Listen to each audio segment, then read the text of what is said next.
Good day, my name is Grant Abbott and I am from Musgrave, Harbour. I'll be reading most of this from my notes here because I'm a covert stutterer and I want to make sure that what I say is as intended and also give the opportunity to read this. So pardon my eye contact. Welcome to the show. Is today really a good day? Well, if what happened to me happened to you, some may think it's an awful day. We lost another Lighthouse feature on our lawn last night. That's right, I never would have thought it. I don't like making these personal statements, but I am visible to the community and the public as a community advocate and a councillor nominee, so I need to make some sort of statement in response. On June the 20th, 2021, someone came on my property and carried off one of our Lighthouse features, valued at about $350 each. Here you see it missing, and here you see some footprints of the one person who stole it. They just walked up, presumably bear hugged it, and ripped it from the pedestal and carried it off to their waiting vehicle just outside the fence. Adults from small town Newfoundland are not just behaving badly, they're being rotten. We're supposed to be the nicest, most inviting people in the world, aren't we? There's not so much else I can find to say except for labeling someone as being rotten. This should not be excused for any reason and excused as any childhood fun getting out of hand. On Sunday, the August the 8th, 2021, just last night, this happened a second time at 3:20 a.m. These are grown-ass adults, and no one should have to stand for it, but rather everyone should take a stand for it. Enough is enough. Actions of some lone wolf, likely encouraged by a mob of so-called friends, are terrorizing my family, especially our 9-year-old girl. She, by intentionally breaking the inner sanctum and safety of her home. Are you proud of yourself? Do you find this funny? Do you need to look long and hard at yourselves, as we do need to look towards you? My daughter does not understand how quite likely somebody that she knows by name has come into her new home and not just once but twice stolen a large lighting features from her lawn by ripping them from the ground.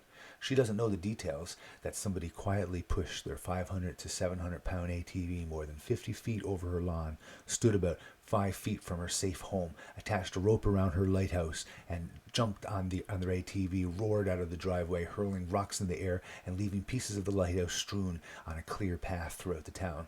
She inevitably will talk about her insecurities with other kids, and they will also know about this person and feel threatened by their own, and in their own security and within their own home.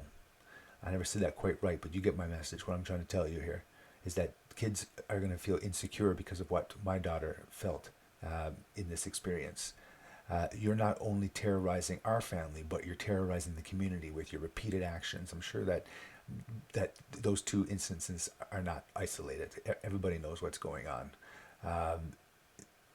That you may be around the corner at any time and strike, and you'll go down in history in this town as being a monster roaming the streets, causing disarray and putting fear in kids' heads. You'll be persistent in the minds of today's children and into their adulthood as a bad memory, as a boogeyman, a monster at night, because you and your cohorts approve of your actions and don't report you. Is this the type of community that you want? What will our kids learn from hearing about all this?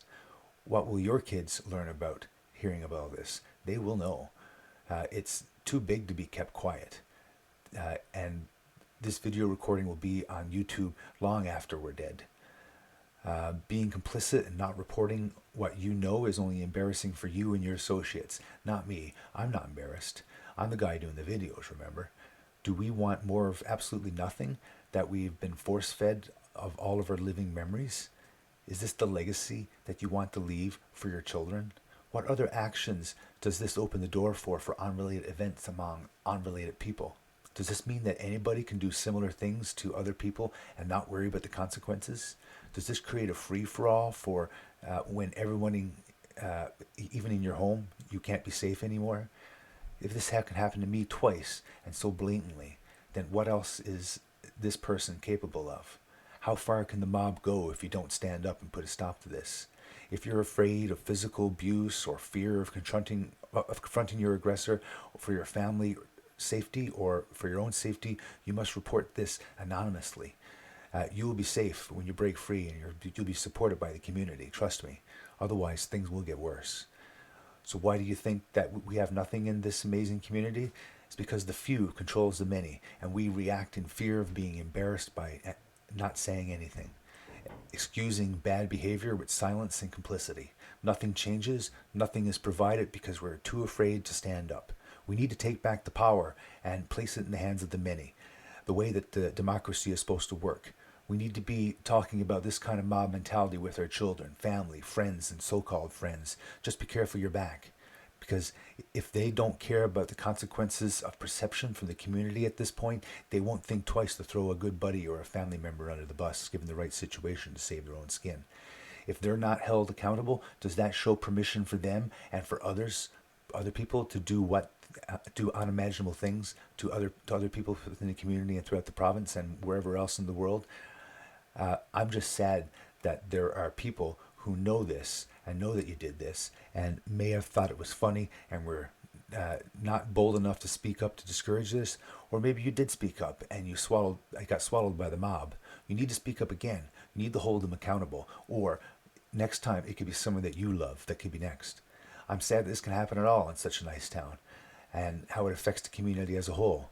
We are not all like this. Studies and estimates say that detractors are the minority, but the minority represents the majority if good people don't stand up and they let bad people's actions go unpunished. That bad apple does not make you go bad if you remove it from the basket early enough. There is still time in your life to see your town be everything you wished it to be.